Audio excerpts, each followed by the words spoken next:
Powered by the Inside the Birds podcast. Now, live from inside the Matt Black Kia Studios. It's Football at 4. Football at 4 is powered by the Inside the Birds podcast.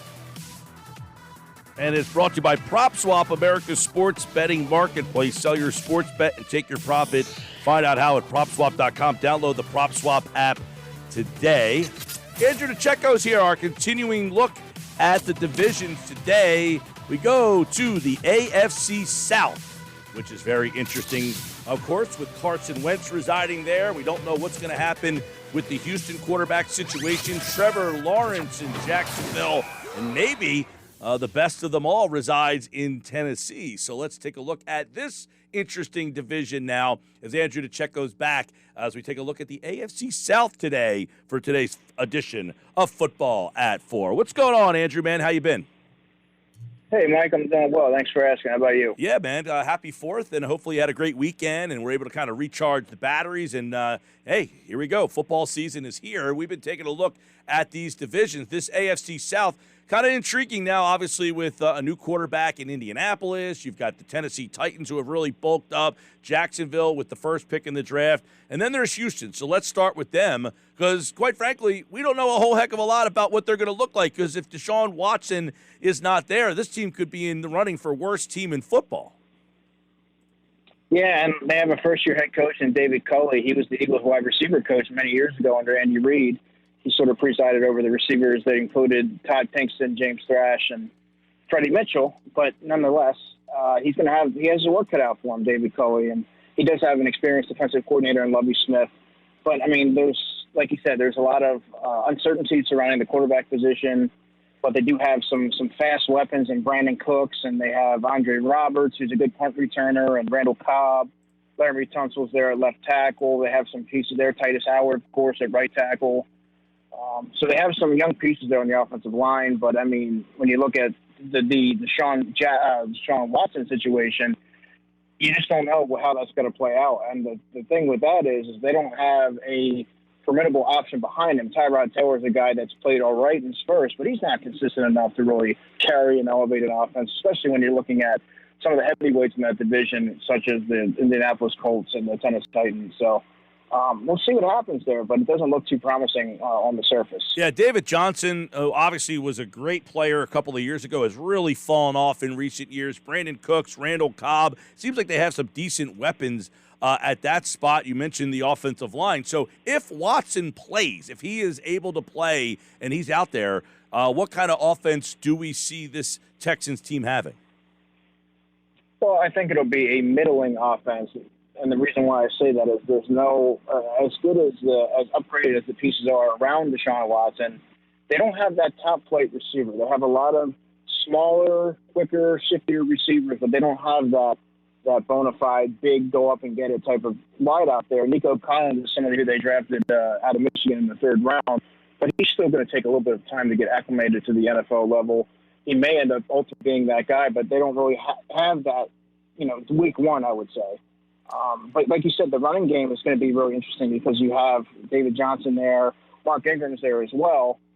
They can have a little two-headed monster approach, take a little bit of pressure off of Deshaun Watson and the passing attack. So, I mean, I think it'll be middling offense, but I also think it's going to be one that's going to be maddeningly frustrating each week because I think they're going to sort of spoil a lot of opportunities, and there's going to be a lot of stalled drives due to sort of overall inefficiency. Yeah, you mentioned Mark Ingram. They also added Phillip Lindsay and Rex Burkhead as well. So they do have some nice running back options on this team. So it'll be interesting to see what that offense looks like. Defensively, they lost J.J. Watt. This is a team that was a very good defensive team. They've kind of gotten older, and it seems that they have taken some steps back on the defensive side of the ball. Yeah, they had a one of the top defenses in football. It seems like it was not, but they're going through a sort of a growing process there with a lot of younger players like Charles Omenihu, a player who I really liked over Sharif Miller when the Eagles drafted him. Charles Omenihu was still on the board, but nonetheless, he's sort of settled into a nice role there, contributor for the Texans. So he's a player that I really like on that defensive line. Whitney Merciless is still there. Kamau Grugier-Hill is an interesting addition that they have there. Again, one of those pass defending linebackers, a little bit undersized, but very much in the mold of today's NFL defenders that you really need for that second level. The secondary is something that's a big question mark to me because I'm not really sold on Lonnie Johnson as in the safety, and they have Vernon Hargraves has been sort of a guy that's bounced around a little bit. He never really lived up to his first-round billing. Bradley Roby's there. I like Bradley Roby, but I think he's a corner that takes a lot of chances and often gets it often bites him, and it bites him and hamstrings the defense because I think he takes a lot of chances and goes after the football, but doesn't necessarily have the long speed to make up for that. So, I mean, they have some players there, but ultimately it's not going to be consistent enough to get it done. All right, head over to Jacksonville in the South where they had the number one pick for a reason. They were the worst team in football. They land up with what some people look at as a generational player in Trevor Lawrence. So let's start there. Has their quarterback situation been fixed? We've heard tank for Tua, and, he didn't turn that franchise around. Is Lawrence a difference maker for this Jacksonville team? Yeah, I think so. And there's pieces around him there for him to be successful in the early goings, right? I mean, they have Marvin Jones as a veteran receiver, very underrated wide receiver. I thought he did a lot of good things there with the Detroit Lions and, of course, with the Bengals. When there was less of a spotlight on him, I thought he was very consistent there. So they're going to have him. They have DJ Chark. They have Laviska Shenault, a player who is a very versatile weapon when healthy. Health is going to be paramount with him, obviously, because he missed some time at Colorado, and then last season he was banged up a little bit as well. But I think that he has some game-breaking ability there. And then I love their running game. I mean, how can you not like Travis Etienne and James Robinson, who was one of the better stories to come out of the 2020 season. So, I mean, he's going to have a lot of guys that he can work with. Outside of that, they really struggle at the tight end area. They really haven't found any stability there at that position. So when I say outside of that, Mike, have a lot of pieces to work with for Trevor Lawrence. That should be fun, just kind of watching him, see what kind of NFL player he kind of evolves into. Defensively, this was a team that went to the AFC Championship game a couple of years ago based on that defense. They have fallen on some hard times there. They do have some interesting names on that defense, but I would imagine that their defense, again, is going to struggle. Yeah, they're going to struggle a little bit, but, again, a very young defense. I think they're sort of on the up and up. Where I look at Josh Allen, the pass rusher from Kentucky, he's an ascending player. I think that he has double-digit sack ability there. Taven Bryan has not quite lived up to his billing, and he's been a bit of a disappointment now. Very inconsistent player down to down, but he's going to be right there in the middle of the defensive line, their first-round pick from 2018. Jihad Ward is somebody who they added, I believe. He's a local guy. Miles Jack, Joe Schobert they still have there. Remember, they gave up a lot to get Joe Schobert, and he's in the middle, their middle linebacker, of course, a very physical presence there. Their secondary, to me, is a little bit puzzling in how that's going to sort of be configured because Trey Herndon is another, I think that he could be upgraded from their corner there. And then they have Shaquille Griffin, of course, and C.J. Henderson.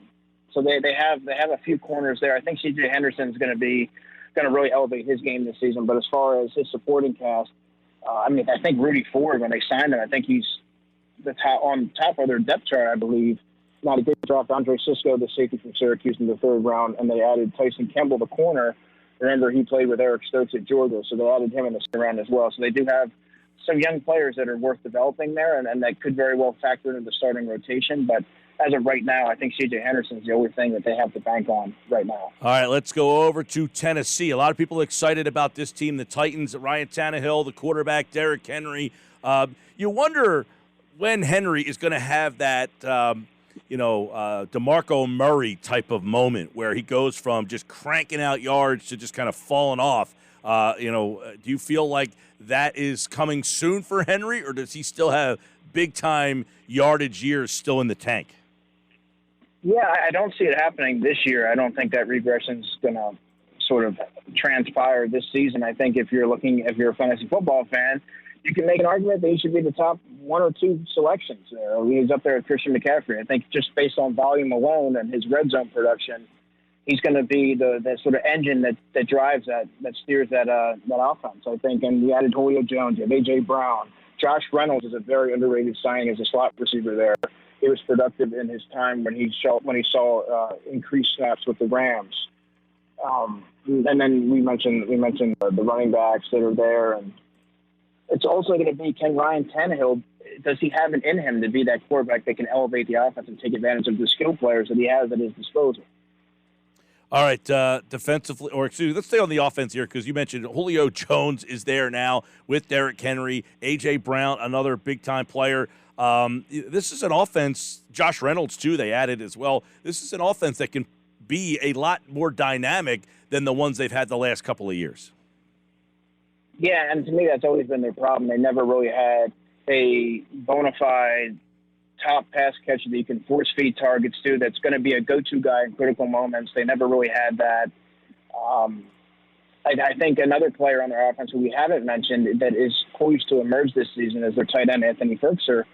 Of course, John Smith is no longer there. I think Anthony Firkser is going to be a player that can sort of be a security blanket over the middle. I think he can stretch teams vertically. I think he's mobile. I think he's also athletic enough to get vertical and be a more and they can do some things with him as well. So they have a number of weapons they can work with, and they really haven't had that to go off of. They've always had that stout defense in the running game, but now all of a sudden you have a pretty impressive aerial attack. Defensively, I think when people think of the Titans, because of Vrabel, they think defense. They got some pretty interesting names on that defense of Jaylen Brown, Bud Dupree, Byard in the backfield. Hooker is back there as well. Caleb Farley they brought in. So Jenkins is the other corner. This is a defense that should be better because I think we thought of them as defensively, but they did not live up to what they were supposed to be defensively last year. No, and I think ultimately the biggest hamstring for them, the biggest detriment that held them back was that they didn't have a consistent pass rush. And now I think they've addressed that in the offseason. That's what really set other teams apart from the Titans. And people say, what were the Titans really lacking? They seem to have it all. Well, it was a consistent pass rush, and they added Bud Dupree to pair with Harold Landry's there. Rashaan Evans is a fantastic linebacker. Jeffrey Simmons on the defensive line is a player that really, when he was drafted, he was coming off an injury, but he really just stepped right in and started playing seamlessly and became one of the better defenders, the defensive trenchmen in the NFL. So, they have guys in the first and second level. Caleb Farley's there. Caleb Farley's a player that you and I mentioned at length as being someone that could be boom or bust because he just seems to be a snake-bitten player, but nobody's ever doubted his athleticism or his ability to go get the football and be a dynamic player in the back end. So I think if they're able to do that, they really haven't had that type of player. If they're able to do that, they're going to be just fine. Janoris Jenkins is also there. Elijah Molden is the player who I spoke about at length in the draft process as being a positionless defender that can play corner, safety, slot. He can do whatever. Very physical. Reminds me of a honey badger in many regards. So I think that they're going to be well staffed in that area as well. Andrew Dicecco, football at 4. We're looking at the AFC South, and we're going to head over to the final team in the division, Indianapolis, who obviously made the big deal to get Carson Wentz. So let's start with Wentz and how he fits in with Indianapolis. Jonathan Taylor, Marlon Mack, Nyheim Hines. They got a good running trio. T.Y. Hilton, Michael Pittman, Paris Campbell. It's a good, not great wide receiving core. Mo Alley Cox, pretty good. Jack Doyle.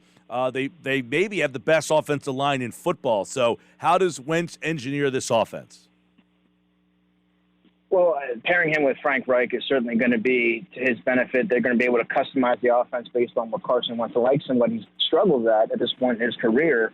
The fan base there is going to be a little bit easier on him. I think being the everyday scrutiny from the Philadelphia fan base wears on a kid from North Dakota. I'm certainly not making an excuse. It's the NFL. You're getting paid to do a job. But I think that's going to sort of make his transition to the Colts a little bit more seamless. Now, there's plenty of weapons there, and the offensive line is there, so the excuses now have run out for Carson Wentz. He's going to have he has a receiver that can go up and get the football in the red zone, and Michael Pittman. I think he's going to take a big step forward this season. You have your speed vertical guys and T.Y. Hilton and Paris Campbell. Let's not forget Paris Campbell has blazing speed. He just has not been able to stay healthy and be on the field. Zach Pascal is a terrific possession receiver as well. So he has a lot of different receivers that can do a multitude of different things for the offense. They have a pair of tight ends that he can use in Mo Alley Cox and Jack Doyle. They both bring different elements to their game. So, and you have the running game. You have the pass-catching running back, Nyheim Hines, to really fall back on. And Jonathan Taylor, who can be a workhorse running back. So, they really do have they're in position for him to be successful. Now you really have to see, does he have what it takes? Because now there's no more, yeah, but the offensive line wasn't good. There's no more, yeah, but who's he throwing to? Now you got to step up and be the guy because the pieces there for you to be successful. Yeah, the big thing too, though, as we kind of hinted at, their offensive line much better than what he's played behind, at least last year. Sure. They have a very good offensive line, which is funny because all those years Luck was there. One of the reasons he left early and retired is because their line was terrible, and now it's one of the best.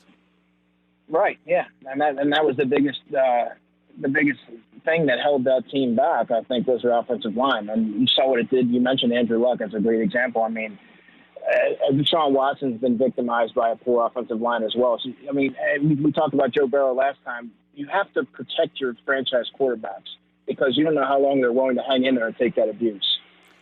Defensively, this is Jonathan Gannon, who was the secondary coach. He's now in Philadelphia. But their defense was one of the strengths, and their secondary very good. But Kwity Paye, they brought him in. DeForest Buckner, they made that big trade last year. Darius Leonard, very good linebacker, good secondary out there. This feels like a team that has some pretty high expectations. It's one of the more well-rounded teams. Yeah, and Grover Stewart is a phenomenal player that doesn't get nearly the amount of recognition that he deserves. He's been a really steady player, their nose tackle. You've mentioned Kwity Paye, of course. Kwity Paye was a player that we mentioned on this show as being a steady, strong, powerful edge rusher. I don't know if he'll ever be a double-digit sack guy, but I think that he's going to be a force and a presence against the run. And he has players around him to sort of complement his skill set. And DeForest Buckner, of course, who you mentioned. Robert Windsor, I think the former Penn State Nittany Lions there as well, if I remember correctly. I believe they drafted him last year. And he's a good rotational interior lineman as well. And then when you look at the linebacking core, Bobby Okariki, in my opinion, is one of the most underrated pass defending linebackers in football. I think he has tremendous sideline-to-sideline speed and range, and he can drop back and cover whether these hybrid tight ends, these running backs that are getting out of the backfield and have that dynamic presence. He can do it all. So I really like him. And then Darius Leonard, I mean, you saw what he's been able to do in his past few seasons in the NFL. He's just been tremendous from South Carolina State. And then when you look at the secondary, you got guys like Rocky Sin, who I think is starting to come into his own. Took a little while, but of course he was their second-round pick in 2019 from Temple. Julian Blackman is another. We mentioned all these underrated players that they have. Well, he's a phenomenal safety that does not get a lot of recognition, but he's starting to come into his own. I think he's going to become a household name this season. Kenny Moore is one of the best nickel defenders in football. So yeah, you mentioned it's just a very well-rounded team. The depth behind them, however, behind the starters is questionable. So health is going to be paramount with this team. They're not especially deep in a lot of areas. All right, Andrew, this division, Indianapolis, Tennessee, Houston, I guess, and Jacksonville a little off, but it's going to be probably a pretty interesting two-team race. How do you rank the four AFC South teams? Well, I'm a big Tennessee Titans fan, or Titans proponent this year. I like what they've done to build the roster and construct it. I think they've always been just a piece or two away. They've bolstered their pass rush. So I'm a fan of what they've done. I'm going to put them number one. I think the Colts are ultimately going to go, obviously, as far as what Carson Wentz can take them. But I mean, the other teams are such a distant third and fourth away that I think that I got to slot the Colts at 2. Then I'm going to go Jacksonville. Then I'm going to go Houston Texans. All right, Andrew Dicecco, our division previews continue on Friday with the AFC West, and then we'll get into the NFC for next week, leading you right up to Eagles training camp. We'll take a look at the AFC West Friday, and then next week on Tuesday when Andrew's back, we'll go back from the NFC West all the way up to the East, and then we will be kicking off our look at the Eagles training camp. Of course, don't forget the Inside the Birds podcast drops on Thursday at 6 a.m. The new one is out. They take a look at the Giants with Greg Cosell. Andrew Dicecco, football at 4. All right, my man, I'll talk to you Friday. Sounds good, Mike. Have a good week. You too. There's Andrew Dicecco here on the Sports Bash. Football at 4.